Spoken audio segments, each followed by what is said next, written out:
निधिवन का रहस्य क्या है, जाने निधिवन की सच्ची कहानी आज के एपिसोड में।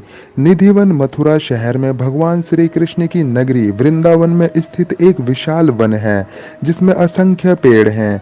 धार्मिक ग्रंथों के अनुसार इसकी महानता बहुत पहले से है, जो भगवान श्री कृष्ण के समय से जुड़ी हुई है। यहाँ के रहने वाले ब्रजवासियों के अनुसार भगवान श्री कृष्ण आज भी यहाँ रास लीला रचाने आते हैं। आपने भगवान श्री कृष्ण की गोपियों के साथ रास रचाने की कथाएं कई बार सुनी होंगी, तो यह वही स्थल है जब नन्हे कान्हा अपने बचपन में वृंदावन गोकुल की गलियों में बांसुरी बजाया करते थे और उसकी मधुर धुन सुनकर आसपास की गोपियां व माता राधा दौड़ी चली आती थीं।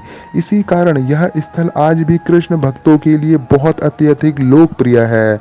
आज हम आपके साथ निधिवन की सच्ची कहानी साझा करेंगे, तो बने रहिए आखिरी तक। निधिवन का रहस्य, पेड़ बन जाते हैं गोपियां, तो आइए जानते हैं। यहाँ आप जो भी पेड़ देखेंगे वे अपने आप में विचित्र है। सभी पेड़ों की शाखाएं सीधी ना होकर मुड़ी हुई हैं। विश्व में सभी पेड़ों की शाखाएं नीचे से ऊपर की ओर जाती हैं, किंतु निधिवन में सभी पेड़ों की शाखाएं ऊपर से नीचे की ओर जाती हैं। यह चीज अपने आप में ही विचित्र है। मान्यता है कि सूर्यास्त के बाद पेड़ों की यही शाखाएं गोपियों में परिवर्तित हो जाती हैं, जिनके साथ भगवान श्री कृष्ण रासलीला रचाते हैं। सूर्योदय होने से पहले पुनः अपने रूप में आ जाती हैं। जोड़े में हैं तुलसी के पौधे। यहाँ आपको असंख्य तुलसी के पौधे मिल जाएंगे, लेकिन जो बात आश्चर्यजनक है वह यह है कि कोई भी तुलसी का पौधा अकेला नहीं है, अर्थात हर तुलसी के साथ एक तुलसी का पौधा है। यहाँ आपको कोई भी तुलसी का पौधा अकेला नहीं दिखाई देगा, क्योंकि सभी तुलसी के पौधे जोड़े में हैं, जो श्री कृष्ण व राधा के प्रेम को रेखांकित करते हैं। तुलसी के पेड़ों का ऐसा संगम आपको केवल इसी वन में देखने को मिलेगा। रंग महल, इन सब के अलावा यहाँ एक रंग महल भी है, जहाँ माता राधा रानी के साज सजा का सामान चढ़ाया जाता है। इसे विशेषकर महिलाएं चढ़ाती हैं। कहते हैं कि रासलीला के समय भगवान श्री कृष्ण इसी रंग महल में विश्राम करते हैं। इसीलिए सूर्यास्त के समय पहले श्री कृष्ण जी के लिए बिस्तर सजाया जाता है। वो एक लोटा पानी, दातुन, पान व अन्य सामान रखे जाते हैं। सुबह के समय जब रंग महल का दरबार खोला जाता है तो सब सामान इस्तेमाल किया हुआ मिलता है। वह बिस्तर पे भी सिलवटें मिलती हैं, जैसे कि कोई उस पर बैठा हो। इसे देखने के लिए आप सूर्योदय होने से पहले ही निधिवन पहुंच जाएं और प्रतीक्षा कीजिए।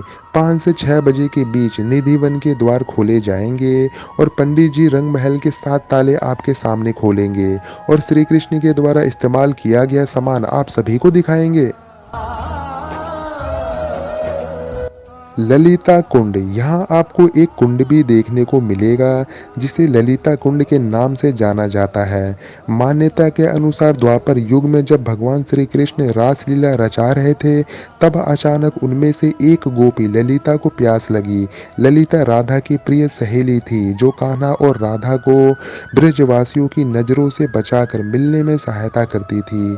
तब भगवान श्री कृष्ण ने वहीं एक कुंड का निर्माण कर दिया, जिसे आज ललिता कुंड के नाम से जाना जाता है। शाम के समय निधिवन में जाने को है मनाही। यह भक्तों के लिए केवल दिन में ही खुला रहता है। सूर्योदय से पहले व सूर्यास्त के बाद यहाँ किसी को भी जाने की बिल्कुल भी मनाही है। सूर्यास्त से पहले ही इस वन को खाली करवा कर बंद कर दिया जाता है। सूर्यास्त से पहले मंदिर के पुजारी भी इस जगह को छोड़कर चले जाते हैं। आपको दिन में कई पक्षी और बंदर इस वन में दिख जाएंगे, किंतु शाम होने के साथ साथ वे भी इस वन को छोड़कर चले जाते हैं। जैसा कि हमने आपको ऊपर बताया कि रात्रि होते ही यहाँ स्वयं भगवान श्री कृष्ण अवतार लेते हैं और गोपियों के संग रासलीला रचाते हैं। कहते हैं कि जो कोई भी चोरी चुपके यहाँ रुका तो अगले दिन या तो उसकी मृत्यु हो गई या उसका मानसिक संतुलन बिगड़ गया। कुछ लोग तो अंधे बहरे भी हो गए थे, इसीलिए यहाँ रात को किसी को भी रुकना मना है। जब आप निधि वन देखने जाएंगे तब आसपास के घरों को देख के आपके मन में एक बात और आएगी कि इन घरों की छत या बालकनी से रात में निधि वन का नज़ारा देखा जा सकता है। लेकिन आश्चर्य की बात यह है कि सूर्यास्त के बाद निधि वन में इतना गहरा अंधेरा हो जाता है और साथ ही वहाँ के पेड़ों पर एक धुंधली सफ़ेद परत छा जाती है, जिसे निधि वन के अंदर की कोई भी गतिविधि को उन घरों से नहीं देखा जा सकता है। इसका प्रमाण देखने के लिए आप सुबह 5 बजे निधि वन पहुंच जाएं। जब सूर्य उदय नहीं हुआ होता है तो उस समय आप निधि वन के बाहर के पेड़ों को भी देख लीजिएगा, आपको समझ में आ जाएगा। आप वहीं खड़े रहिएगा और सूर्योदय होने और रोशनी आने की प्रतीक्षा कीजिएगा। जैसे ही सूर्योदय हो जाएगा, एकदम से पेड़ों से धुंधला परत हट जाएगा और अभी तक आपको वहाँ जो भी एक बंदर या पक्षी दिखाई नहीं दे रहा था, वह एक साथ एकदम से उमड़ पड़ेंगे। कब जाएं निधि वन या निधि वन खुलने का समय? तो आइए जानते हैं। यदि आप मथुरा वृंदावन घूमने जाने का मन बना रहे हैं तो आप इस वन को दोपहर में भ्रमण कर सकते हैं। दोपहर का समय इस वन में घूमने का सबसे उत्तम समय है, क्योंकि उस समय मथुरा वृंदावन के सभी मंदिर बंद हो जाते हैं, जो शाम के 4 बजे के बाद खुलते हैं। इसीलिए इस समय आप निधि वन में घूम सकते हैं और यहाँ की सुंदरता का आनंद उठा सकते हैं। मौसम के अनुसार इसके पट सुबह 5 से 6 बजे के बीच खुलते हैं। 6 बजे के पास यहाँ मंगल आरती होती है। सूर्यास्त से कुछ समय पहले यहाँ के पट बंद कर दिए जाते हैं। आपको यहाँ कई महापुरुषों की समाधियाँ भी देखने को मिलेंगी, जो भगवान श्री कृष्ण की भक्ति में लीन रहते थे। पेड़ पौधों के बीच इनकी समाधियाँ बनी हुई हैं। इसके साथ साथ आप इस वन के आसपास अन्य मंदिर में अवश्य घूमकर आएंगे तो आपको बहुत आनंद मिलेगा। तब तक के लिए धन्यवाद।